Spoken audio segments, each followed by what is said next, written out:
ChatGPT Plus is free for college students through May. Here's the thing. You've got a lot to do between now and then. Studying for finals, writing papers, trying to keep your life on track, and ChatGPT can help with all of it. It can quiz you for your econ exam, make a study guide from your French notes, plan out your meals and study breaks. It can get really specific on how you like to learn. It can even help you come up with ways to stop procrastinating. So from now until summer break, take advantage of all the ways ChatGPT can make your life easier. Restrictions apply. The Other Side of Midnight. 77 WABC. Local Spotlight. Good morrow, everyone. This is The Other Side of Midnight on 77 WABC. I'm Frank Morano. Alvin Bragg, the Manhattan District Attorney, who somehow the Republicans still can't find anyone to run against. Thank goodness for my friend and colleague Nancy Sliwa being willing to step up. He has proposed a 4-year freeze on sentencing in Donald Trump's criminal case following his election victory. This unprecedented move keeps Trump's conviction intact while sidestepping the complications of sentencing a sitting president. Let's unpack where we stand.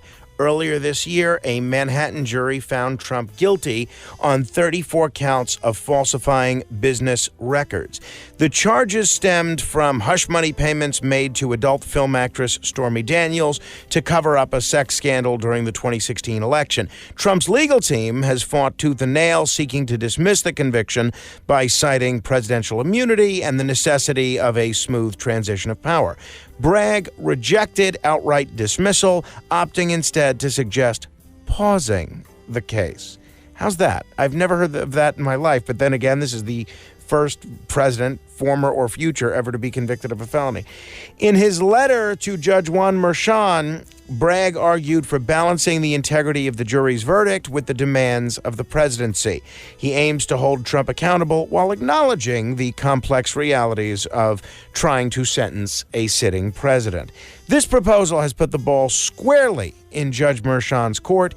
If he agrees, the case will effectively go into hibernation until Trump leaves office. If not, Trump's team is poised to appeal, potentially escalating the matter to the Supreme Court. Here's the rub. Bragg's move seems designed to satisfy his Manhattan base while avoiding the logistical nightmare of sending a sitting president to state prison. While his strategy makes sense politically, it doesn't do much for the rest of us. This case has consumed enough oxygen. I'm sick of talking about it. I'm sick of hearing about it. I'm sick of reading about it. My take? The judge should sentence Trump now, but opt for a non-jail punishment. Perhaps a fine or probation. Let's preserve the principle that no one is above the law while sparing the nation years of political and legal drama. And by the way, he can appeal. Trump and his team can appeal. I mean, Governor Hochul should do the right thing and be done with this and issue Trump a full pardon so that we can all move on. But absent that, the judge should sentence him to a non-prison sentence. Dragging this out helps no one, not New York, not the country, and certainly not the justice system. It's time to turn the page and focus on pressing issues that affect everyday Americans. Beam me up! To be continued. We off? 30 seconds of carefree bliss. Oof, like wind in your hair carefree. Oh, like using Clorox Disinfecting All-Purpose Cleaner in the home carefree. Yes! Like Doc slobbing on the coffee table and cleaning it with Clorox Carefree? He's on a roll now. Spit toothpaste on the faucet? You got it. You got it. Peanut butter on the light switch. Oh, spritz, spritz. Spritz, spritz. Clorox, man. Clean feels good. Okay, we're back. Use as directed. The Other Side of Midnight. 77 WABC. Local Spotlight. Good morrow, everyone. This is The Other Side of Midnight on 77 WABC. I'm Frank Morano. It's been so long since rain graced our city that on my drive in last night, it took me a moment to recognize the wet stuff falling from the sky. Could it be? Yes, it is. Rain. That long-lost companion of New York City streets, usually so familiar, now feels like a novelty. We're in the midst of a historic drought, one that has left the tri-state area parched with thirsty lawns, brittle trees, and reservoirs running low. This morning, though, marks a turning point. A robust storm system has rolled in, and it's going to bring a downpour that will, we hope, make a significant dent in the drought. Let's talk about the timeline for today's rain. The heaviest bands of rain, and we should have had Lloyd Lindsay Young on talking about this. That was my mistake in not arranging this. The heaviest bands of rain will hit early this morning, with rainfall continuing on and off throughout the day. By tonight, we may even see wet snowflakes up in the Catskills and Poconos. For most of us, though, it's all about the rain, and lots of it. We're expecting between 3/4 of an inch to 3 inches across the region. Of course, after weeks of dryness, the soil will struggle to absorb all this water, leading to runoff and possible ponding on roadways. So as you venture out today, drive carefully. New Yorkers aren't exactly in mid-season form when it comes to navigating slick streets. But beyond today, let's think long-term. This drought has been a reminder of just how precious water is and how fragile our relationship with it can be. As we celebrate this rain, let's also prepare for the next dry spell. One simple step: invest in a rain barrel. A lot of times a local politician or a local agency will do a free rain barrel giveaway, but even if that's not the case, think of just buying one. It is a great investment, and a rain barrel lets you collect and store rainwater that would otherwise run off into the gutters. The next time our lawns are desperate for a drink or your garden looks like it's auditioning for a Western, you'll have a stash of water to keep things green. Plus, it's an environmentally friendly way to reduce strain on municipal water supplies. So as we enjoy this wet reprieve, let's also take a moment to plan for the future. Rain might feel like a blessing today, but we shouldn't take it for granted. And now, as the rain begins to patter down, we wait to see how much of this precious resource will replenish our city. I, for one, am hoping it does something to diminish the smoke smell that we've perpetually been smelling recently. Beam me up! To be continued. Shopping is hard. I can never find anything in my size. I don't even know my size. I buy my clothes the same place I buy my groceries. There's a better way. Make it easy with Stitch Fix. Just share your size, style, budget, and done. Your personal stylist sends pieces picked just for you.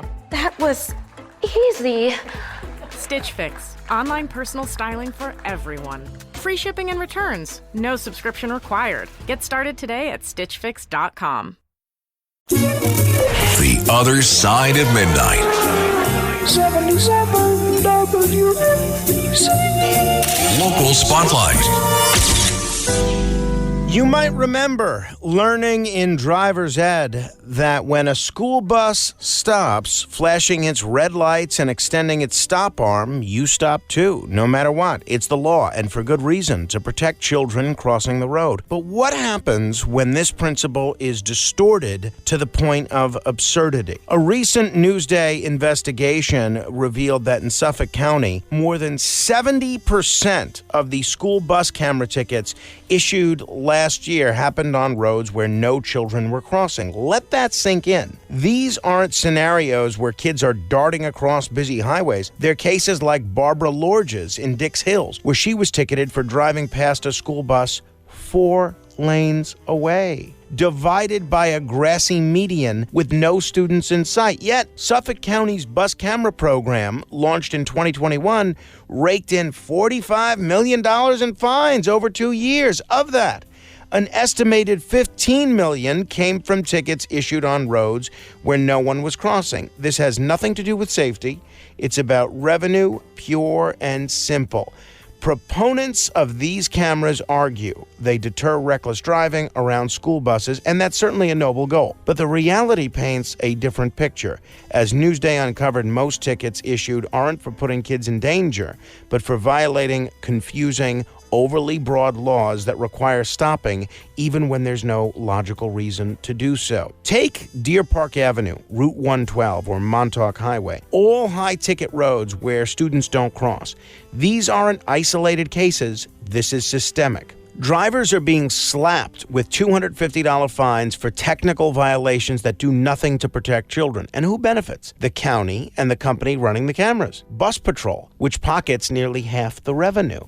Even Suffolk legislator Stephen Engelbright is calling foul, questioning whether this program is about saving lives or playing gotcha with drivers. This is taxation by citation. It exploits a legitimate concern, the safety of school children, to fleece motorists under the guise of public safety. And in some cases, it's creating new dangers. Imagine slamming on your brakes on a multi-lane highway, risking a rear-end collision because you're unsure if a bus across a median counts as stopped traffic. The law needs reform. Safety measures should make sense, not trap well-meaning drivers in a web of fines. Local government must balance public safety with fairness, not turn to cameras as cash cows. And if Suffolk's program doesn't change, its credibility and its ability to genuinely protect kids will be lost. Kudos to Newsday for shining a light on this issue. In the interest of full disclosure, my wife does do some freelance work for Newsday, but she had nothing to do with this story. Beam me up! To be continued. Ladies, you'll end up shopping for your guy's deodorant, right? So try Degree's Original Cool Rush. You see, last year, Degree changed the formula, and men were mad. One guy even started a petition. So Degree admitted they messed up and brought the Original Cool Rush scent back. It's clean, crisp, and actually smells like someone you want to cuddle. And it's in Walmart, Target, and other stores now for under $4. So toss one in your cart and find out why it's the best-selling men's antiperspirant for the last decade. Degree Cool Rush is back, and it smells like victory. The Other Side of Midnight. 77 WABC. Local Spotlight. This week's horrific stabbing spree in Manhattan left 3 people dead and a city grappling with a hard truth. The violently mentally ill are a clear and present danger, not just to themselves, but to everyone. The tragedy underscores the urgent need for real solutions, not rhetoric, to get the violently mentally ill off our streets. This attack wasn't an isolated incident. The perpetrator had a history of violent behavior, including assaulting a corrections officer just months ago. Yet somehow he was released back into society. This is not a failure of any one policy. It's a systemic collapse spanning our criminal justice and mental health systems. Mayor Eric Adams, to his credit, has actually made some great strides in tackling this crisis, taking steps that his predecessor wouldn't even consider. In fact, his predecessor went in the opposite direction.